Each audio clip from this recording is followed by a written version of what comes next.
Welcome to Early Access Podcast, episode 20. It's kind of like a milestone, right? It's been a couple months now, and we are on episode 20. So, congratulations to me, and thank you everybody for coming and listening to the podcast. So, it's been kind of slow the past couple days. Not too much has come out. I haven't played much. I finally got to one of the games on my list. I have a couple more games. I should have reviews for them by the next episode. But the only game I played this week is this game called Verbis Vertus. Now, I wrote a review for it that went up yesterday, and it's a hard game to explain because on the face of it, it just looks like it's a first-person puzzle game. It looks good. It's done in the Unreal Engine. It's hard, but it's hard to really explain what makes this unique, because it's a first-person puzzle game. So I recommend going and checking out the video I made. I did about an hour at the beginning of the game. It's on the YouTube channel. I had a lot of fun with it. It came out April 3rd. It's $20 on Steam, and what makes it unique is that you don't cast any of the spells with hotkeys or anything. You actually have to have a microphone to play this game, and you speak the spells. And they did a really good job. It's almost flawless. I think in the hour or so that I played of it in the live stream, I only had to repeat myself maybe once or twice out of the several dozen times that I used spells in the game. The puzzles are hard. The spell casting is just awesome. I think they did a really good job with it. It picks them up really well. So I would recommend checking out this game if you're looking for something unique. And I think they did a good job with it. They took something that's out of the box and really did something different with it. And I'd like to see this kind of stuff be brought into games. I know you got the Kinect on the Xbox, and there's the camera for PS4. I'm not sure what it's called. And no one really likes talking to their TVs, but I don't know. There's something about a PC game with the headphones on, sitting in front of I don't know. It's a lot more intimate than yelling at your television. I feel like in a game like this, you can actually get into it. So I'd love to see an RPG. I think I saw Skyrim. They did a Kinect hack or something similar where you could shout. You could use your dragon shouts as voice commands. If they haven't, somebody should do that. I'm pretty sure I saw that they did do that at some point. However, I think a game like that, like Skyrim or God, I don't even have a good comparison right now. I'm drawing a blank. But yeah, any action RPG game where you could get in there, maybe Diablo. Or another first-person shooter, but it's just spell-based. I think Skyrim, the Elder Scrolls games, would make a perfect example with this kind of stuff. So, game looks beautiful. It's totally worth the $20. I would go check it out. All right, like I said, I didn't play any other games since the last episode. It's been a long week, but I will be picking up the pace in the next couple days. So these are games that came out since the last episode. This game is called Slinky. I did get a copy of this game. I haven't played it yet. This will be the first game that I review going up tomorrow. It's a side-scrolling platformer. It looks neat though. It's only $5, and I like when indie games and early access games come in at a low price point because it draws you in. It makes you want to play the game. So, let me read this. Is it a side scroller, or am I just talking out my ass? Yeah, no, it's a side scroller. Kind of reminds me of a Sonic or a Rayman. It looks neat. It's got a unique art style. I can't wait to check it out.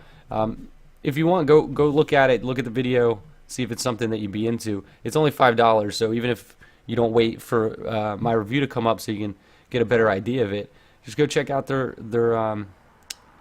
preview video on Steam, and the link will be in the show notes for that. But for $5, how bad could it be? I don't know, probably not that bad. All right, so this game is also $5. It's called Survival Postapocolypse Now. It is probably the least original title ever. Like, let me think. You got H1Z1. You got Jesus, not talk about drawing blanks tonight. For fuck's sake. Yeah, you got DayZ, you got H1Z1, you got Rust, you got Savage Lands, which is like, it's an awesome name. You got Reign of Kings. Now they're all coming back to me. You got some really great names out there, and then you have one of the most unoriginal names for a survival game ever. Actually, no, I lie. There is a game on Steam right now in early access that's just literally called Survivor. So that takes the cake for most unoriginal. However, this game has 115 reviews already, and it's 78% positive. And it's a post-apocalyptic survival game. It says it's multiplayer. I assure you it plays like every other sandbox survival game. They come out, they're a dime a dozen at this point. However, the good thing about this one, it's $5 goddamn dollars. Good on these guys. Like, no joke. $5 is a perfect price point. They're going to get people in. I think that's why they have so many reviews already.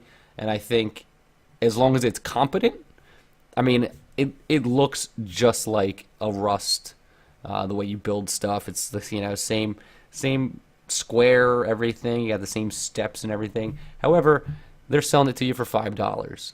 So for $5, go play it. I mean, if it's sort of competent, I'm sure it's going to be fine. Especially, I mean, you're going to get your hours of entertainment out of it for $5. I'll probably pick it up just to dick around with it. I don't know if I'll be able to get too into it because, a lot of these games require some heavy time commitments, which I just don't have with all the other stuff going on with the website and the podcast. So, all right, next game it's like a racing shooter. It sounds odd, but it actually, I watched some of the videos. I couldn't find an email address to hit these guys up about it, but it's called the Next Penelope, and it kind of reminds me of a top-down, what is it, Zero G, I think was the name of the game, back on the Super Nintendo. You got your little ship and you're flying around a track, but there's also this like boss fighting mechanic where I guess at the end of the races you have to fight a boss. I'm not too sure on it, but this game is in early access. It's $9.99. Came out Friday. This is one of those games where like it didn't come up, like I couldn't find it. Like I checked all the search stuff and it just didn't pop up as like a game that was coming out. So I'm glad I grabbed it because it looks neat. And I did watch like the developer video and everything. And this game, for their early access, they already have the entire solo campaign already done. So you can play from start to finish the entire solo campaign. And what they're going to have in the future is, updates and everything like that. But as far as like the basic story mode, it's already there. Everything's there. No multiplayer yet, but they went the other way. A lot of games come out with the multiplayer first, and then they'll come out with the story. But this has the entire story. So, for $10, I'm going to try to pick it up and get you guys a review. Because there's already 55 reviews, is 96% positive. So, maybe somebody else out there that you like also did a review. And, they can give you a push in the right direction on whether or not to pick this game up. I think it looks really sharp, though. I would check it out. All right, so the latest game that came out that I'm going to talk about real quick is called VR Carts. I only pulled this game because I keep seeing more and more of them come out, and I really want to get an Oculus Rift. Now, VR Carts is, you have to have an Oculus Rift. It's $13, so if you have an Oculus Rift, you don't have too many games to really utilize it right now. So I would check it out. It's a kart racer. Think Mario Kart. Looks very Mario Kart inspired. It's very cartoony. It's even got a checkered flag on on the box, like on the cover art. Um, I wish there was a better way to observe all the Oculus Rift games without an Oculus Rift, so I can get a good feel for it. I got to get out there and find somebody that has one and sit down with it so I can give a better opinion on some of this stuff, or finally get one into my house, into the studio, so I can record. No, I couldn't even record it, but at least this way I could play them and give you guys some honest feedback on what I think of these games with the Oculus Rift on. And as it stands, I cannot. But I still like to point them out. I think it's interesting that these games exist, and especially in the indie development aspect of them. They're actually coming out. Small early access games are coming out for the Oculus Rift, which is promising for the future of the Oculus Rift and virtual reality in general. Hopefully it's not a bust like, the Virtua Boy, or, God, I don't even know. There's so much bad VR from the 80s and 90s. All right, so we're going to jump into updates. I didn't grab anything for the next segment, which is usually the coming soon segment, because nothing was coming out soon enough to really jump into, to really get people's hopes up for. So, sorry, this is going to be a relatively short one this week. But, all right, so games with updates this week. The game Deadly Profits had another update. Now, if you don't remember, Deadly Profits is... Wow, it's got mixed reviews now. It had a few... it had a lot of high positive reviews. I don't know what happened. Oh, that's what it was. It's $25 on Steam, and it's still in early access. I think that's why people are mixed on it. This came out February, at the end of February, and it's a dungeon crawling, randomly generated roguelike adventure game. Maybe is this one's not VR as well, is it? No. Yeah, no. It is not, but it's like an action RPG roguelike. But they had an update, and it says they did a massive graphical update. It's about 600 megabytes. It's fucking irrelevant information. I don't know why I'm telling you that. So if it looked like a game that just didn't look good to you, they did just do a big graphical overhaul for this game recently. And actually, this might not even be the right